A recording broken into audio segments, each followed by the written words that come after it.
All right, greetings and welcome to the Coach's Corner, if that's not too cheesy. This is an area of the channel where we can take time to discuss the concepts and the ideas behind different aspects of climbing performance. And I want to start us off by talking about training, since for years it's been a topic of great interest in the climbing community, and it's also a topic that I think might not be as well understood as it could be. So today I want to lay out the most rigorous definition of training that I can. And keep in mind that what you're going to hear from me today is going to sound pretty narrow and pretty specific to some people, and maybe even burdensome. But understand that it's coming from a specific point of view, and that it's based on several decades of experience, preparing climbers for all levels of competition, including the World Cup and World Youth Championships, as well as preparing athletes to make significant progress in their red point and on-site levels in outdoor climbing. So this understanding that I'm going to articulate today, it's not theoretical at all. It's based on actual experience, and it is truly designed to try to create success for as many people as possible. Before we get into the specifics, I do want to dispel 3 myths about climbing training. Climbing is a weird sport. A climber can have excellent tactics, amazing movement, great efficiency. They can even have near superhuman drive and tenacity when it comes to their climbing. But what do we say about them? What language do we commonly use? And I think the most commonly used word is strong. We say, oh, he or she is so strong, or they're climbing really strong. It's really part of climbing culture, then, that we emphasize strength and getting strong and see it as the purpose of training. But getting strong is actually a terrible training goal. It's just far too abstract, and abstract goals don't work. There's no way to know if an abstract goal has been achieved or not. Also, getting strong really has no relation to performing at any specific level. And in my experience, I have to say, I think what climbers really find rewarding is doing the climbs that inspire them, or climbing at a specific level that they didn't think that they were capable of. And the relationship between being strong and climbing at a certain level, it can't be measured. So if our goal is to get strong, by definition, we're not training. Now, it is obviously very true that training will improve a climber's fitness, but that's only part of the picture. Proper training fosters improvements in a number of areas, including our movement skills, our climbing tactics, and our emotional readiness to perform at a certain level. We need all of these things to climb well, not just strength. Now, I know that the idea of getting strong is inspiring for some climbers, but in terms of training, it's very little help in terms of getting a climber to perform at a specific level within a specific time frame. Climbing myth number 2 about training.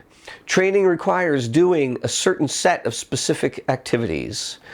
For sure, at this point, it's common for climbers to think that if they are lifting weights or campusing or using a fingerboard, that they are training. And this is actually exactly backwards in an important way. Training is actually not defined by the activities we do. It's defined first by our goals. When we know what we want to achieve, and then we also know the time we have available to achieve it, and a correct understanding of where we currently stand in our development, then we can select what activities will be used in a training program. And this is really what lays at the core of program design. When we know the features of the athlete and what they're trying to achieve, then we can assign activities. If activities are selected without an understanding of these variables, there's no way to know what activities to select, what intensity to perform them at, and how long they should be performed. We have to go through the program design process. And if we don't do the program design process, then really what it means is we're just working out. And that could be fun, but it is very different from training. All right, the third training myth about climbing is that training is the only or the best way to get better at climbing. And while it is true that training is the most rigorous way to get better at climbing, it isn't for everyone. And there are other ways to raise one's performance level that don't require the commitment of training. So let's say you don't have a specific goal, or if you're a little bit afraid of working really hard at climbing. If you just want to test the waters without committing to a big goal, there are other paths available to you, and they can bring you success. All right, so with these myths out of the way, now we're ready to ask the question, what is training? And notice I'm asking what is training, not what's the best way to train or should I train. What is training comes before those questions. We have to understand what training is before we can take the next step. So I'm going to say that training is a process, and it's a process that is defined by 10 essential features. The first feature, as you might have guessed from my previous comments, is setting goals. This is how we determine the performance level we're trying to achieve. Goals are based on our experiences and our passions as climbers. Goals are an unapologetic declaration of what drives us and who we want to be. The goal-setting process isn't clinical. It's emotional, and it's passionate, and it's about getting to our deepest motivations.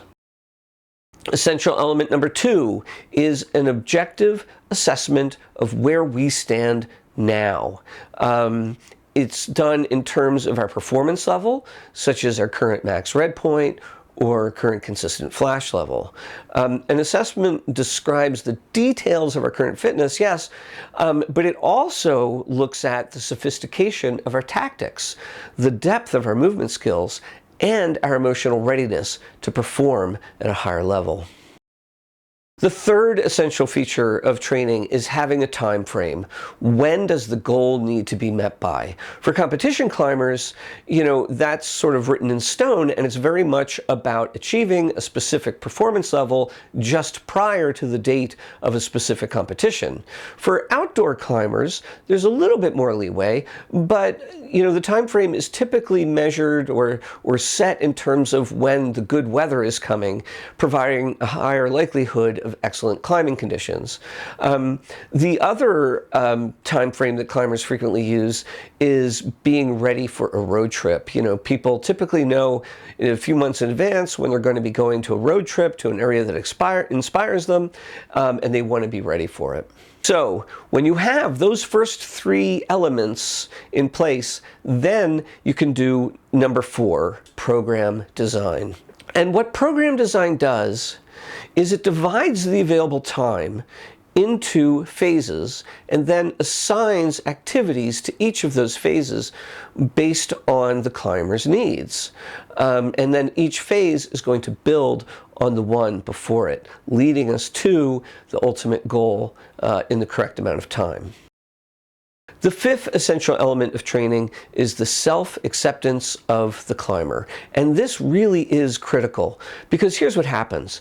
If we are judgmental towards ourselves, what we're going to do is we are going to exaggerate perceived failures and downplay actual successes.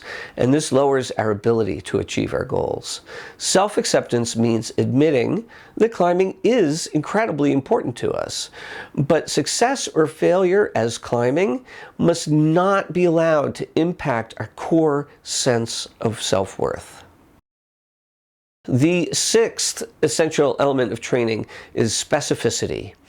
Our bodies and our brains will only respond to the demands that we impose on them. There is no general response to training. So training activities must be shaped by the specific nature of the goal we are training for. The fitness, the skills, the tactics, and emotional characteristics required for that goal. And I'm also going to add a 6.5 here, and that is efficiency. We don't want to do any more training than is necessary to achieve our goal. Anything beyond that is wasted effort or lacking in efficiency. All right, the 7th essential characteristic of training is documentation. Each day's training must be documented and understood in a way that can be used in subsequent reviews, such as monthly summaries. Documentation records who we trained with, what we did, how we felt, the intensity that we were working. It also will note what challenges we may have faced that day, or something that we say to ourselves, oh, I need to remember this a month or two from now, like this may be the first day you started to feel finger pain or something like that. But what documentation does is it allows us to see if progress is being made or not. It also allows us to identify why progress isn't being made if there's an issue. All right, the 8th essential feature of training is smaller goals that will lead us incrementally to our ultimate goal. And we use smaller goals because it is very difficult to achieve a big goal without smaller incremental steps along the way. So realistic intermediate goals, again, they're another way that we know that we're moving in the right direction. And it's also a way we create a habit of success in our climbing. And we celebrate achieving each of these intermediate goals accordingly. All right, the 9th essential feature of training is fun and satisfaction. If a training program does not show us that we're making progress, if there isn't something to enjoy or take pride in each day, we will likely stop training. A highly monotonous training program or a training program that has way too many supplemental activities will, for most athletes, become boring and they'll start to feel adrift. Training needs to be something that we can get excited about, that motivates us, and that can be an expression of our passions about climbing. All right, the 10th essential element of training is a training program has to treat the entire athlete. Training is comprehensive. It needs to address all the elements that contribute to performing at a higher level. For example, a program that makes us really fit is great, but what if we suffer from a crippling fear of falling? Well, if we don't address that fear, we are far less likely to succeed. So there you have it. From my perspective, that really is the best, most rigorous definition I can give you of what training is. And in subsequent videos, I'm actually going to go into some more detail on each of those. But for now, I think I'm going to leave it here. So I want to say thank you so much for watching. And if you think I've missed any essential elements, feel free to let me know. But anyway, thanks for watching, and I hope you're all out there sending hard, having fun, and we'll see you soon.